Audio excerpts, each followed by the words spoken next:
Muy buenos días para todos los participantes en esta sala. Damos un cordial saludo a nuestra compañera Daira María Valencia, que se encuentra presente en este momento. Buenos días, compañero Gildardo. Un feliz día para todos. Gracias. Desde la Escuela de Ciencias Sociales, Artes y Humanidades de la Universidad Nacional Abierta y a Distancia, curso de Psicología, vamos a dar una breve explicación sobre las teorías de la personalidad. Entonces, a continuación, vamos a tener en cuenta las principales premisas de las teorías de la personalidad.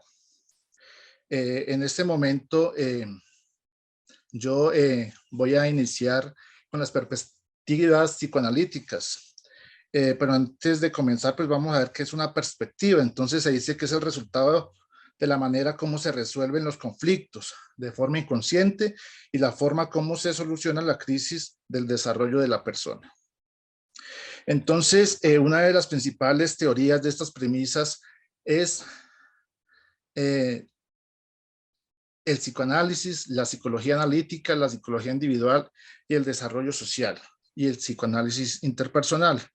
Entonces vamos a dar una breve explicación de cada una de estas teorías.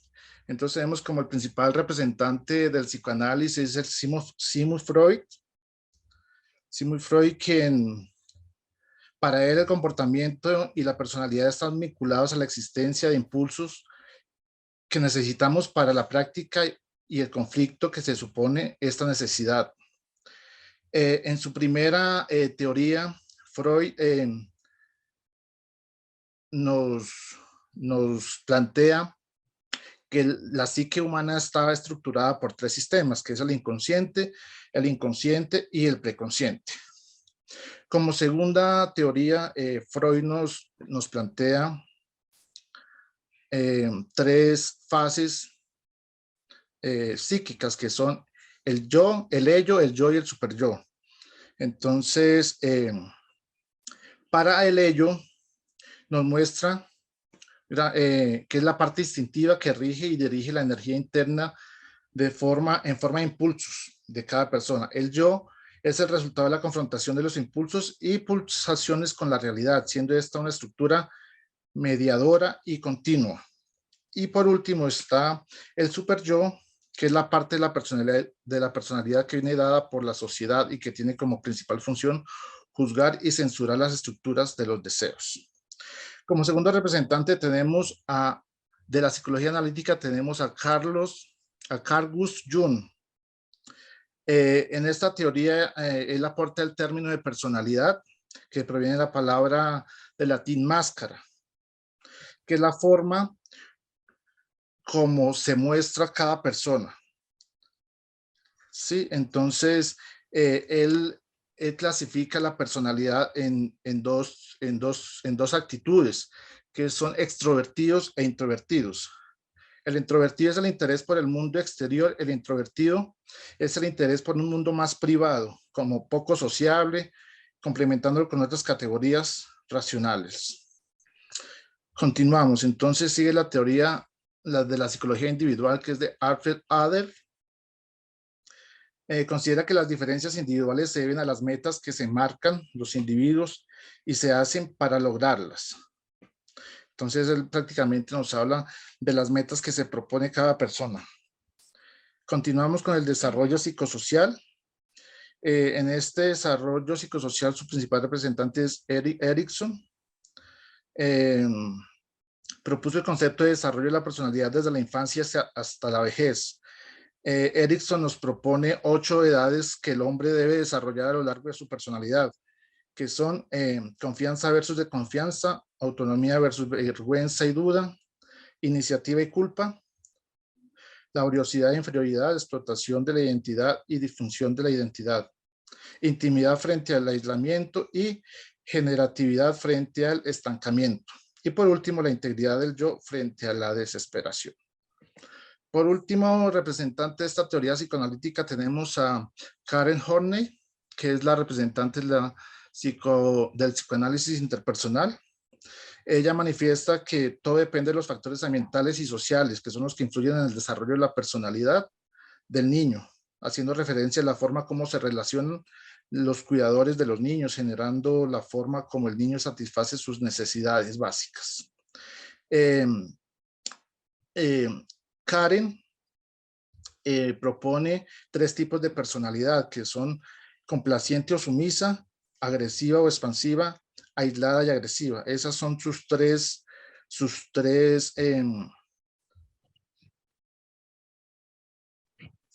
términos que ella define, y un término de tipo sano, que son los adaptados. Entonces, esta representante nos propone esos 3 tipos de personalidad neurótica que presenta el ser humano y un tipo sano. Entonces, esta es una breve explicación de la perspectiva psicoanalítica. A continuación, pues le doy paso a la compañera que sigue con otra perspectiva. Muchas gracias. Muchas gracias, compañero Gildardo. Ahora vamos con el humanismo. Vamos a hablar un poco acerca del humanismo. Los principales teóricos en el humanismo son Carl Rogers, Maslow. Hay otros muy importantes, pero ellos dos marcaron como la pauta, la diferencia. Esta corriente psicológica postula la existencia de una tendencia humana apática hacia la salud mental. Se manifiesta como una serie de procesos de búsqueda y de autoactualización y autorrealización del ser humano. La siguiente, compañero.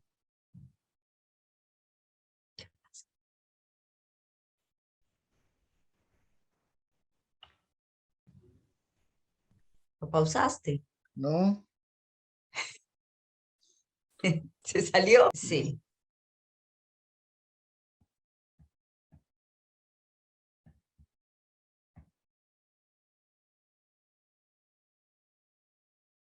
Bueno, sus principales exponentes, junto a Abraham Maslow, Rogers se centró en el potencial del crecimiento de individuos sanos y contribuyó enormemente a la comprensión del self. El self es el sí mismo, el yo. Tanto las teorías de Rogers como las de Maslow se centran en las elecciones individuales y ninguna de las dos sostiene que la biología es determinista.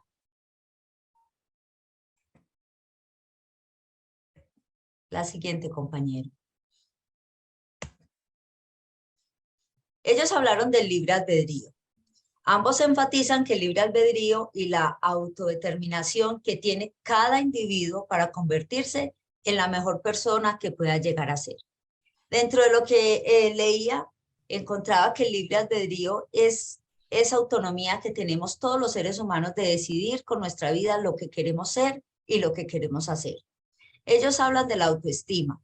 La autoestima es el valor que te das a ti mismo, ya sea negativo o positivo. Hablan de la autoimagen. Según Carl Rogers, el grado en que el autoconcepto de la persona coincide con la realidad determina el grado de congruencia o incongruencia con el que el mismo se comporte. El yo ideal.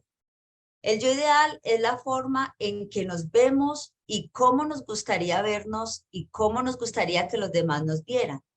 Esto significa que los autoconceptos no siempre están perfectamente alineados con la realidad. Siguiente, compañero.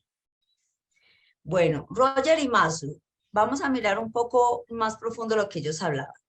Rogers decía, el potencial del ser humano es único y se desarrolla en forma única dependiendo de la identidad de cada uno. Él sigue hablando de la individualidad, de cómo debemos ser cada uno de acuerdo a cómo nos vemos o cómo queremos que nos vean. De acuerdo a Carl Rogers, las personas quieren sentir, experimentar y comportarse de formas que son conscientes con la autoimagen. Cuando más cercana está la autoimagen del yo ideal, más consistentes y congruentes son las personas y más valor creen que tienen. Mientras tanto, Abraham Maslow, con su teoría basada en la autorrealización, la conciencia y la trascendencia. Para Maslow, todas las personas tienen las mismas necesidades y las ha caracterizado de forma jerárquica. Él empieza a hablar y forma una pirámide que comienza con las necesidades fisiológicas. Para Maslow, todos tenemos las mismas necesidades de bañarnos, de ir al baño, de comer, de dormir. Esa es una necesidad básica de todo ser humano. Y habla de la sensación de seguridad, la seguridad de tener una familia, la certeza de tener una casa, de tener comida, de tener un medio ambiente confiable. La aceptación social. Según Abraham Maslow, todos buscamos que nos acepten. Todos a veces queremos presentarnos de manera como a los demás les gusta. Lo más importante es que nos acepten dentro de la sociedad en la cual pertenecemos.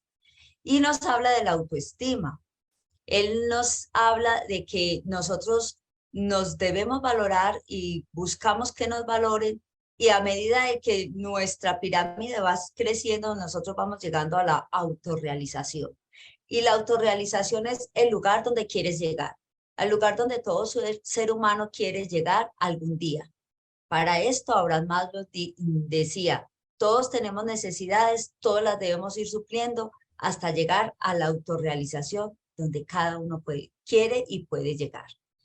Entonces, para estas dos personas, Carl Rogers y Abraham Maslow, la importancia en la personalidad es el yo, cómo soy, qué quiero ser y hasta dónde quiero llegar. Con esto sería mi intervención en cuanto al humanismo. Muchas gracias. Cordial saludo, tutores y compañeros. Mi nombre es Denis Amariz y continúo con la siguiente teoría, que es del aprendizaje. Esta corriente considera a la psicología como una ciencia que predice y controla la conducta, la cual implica incluir los estados, eventos mentales como objeto de estudio de la psicología.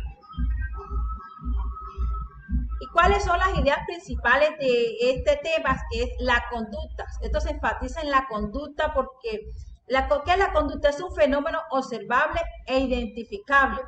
La teoría conductual se focaliza en el aquí y en el ahora. ¿Y qué es el aprendizaje? Dentro de la teoría conductual se define como un cambio relativamente permanente en el comportamiento que refleja una adquisición de conocimiento o habilidades que es a través de la experiencia. ¿Cuáles son los principales representantes de esta teoría conductual? Esta teoría se divide en condicionamiento clásico y condicionamiento operante. El condicionamiento clásico fue descrito por el filósofo ruso Iván Pavlov, y el condicionamiento operante o instrumental, también llamado así, es descrito por Edward Thorndike y Frederick Skinner. ¿Y qué significa el condicionamiento operante? Es el proceso a través del cual se fortalece un comportamiento que es seguido de un resultado favorable, es decir, un refuerzo, con lo cual aumenta la posibilidad de que ese comportamiento vuelva a ocurrir. Muchas gracias por su atención.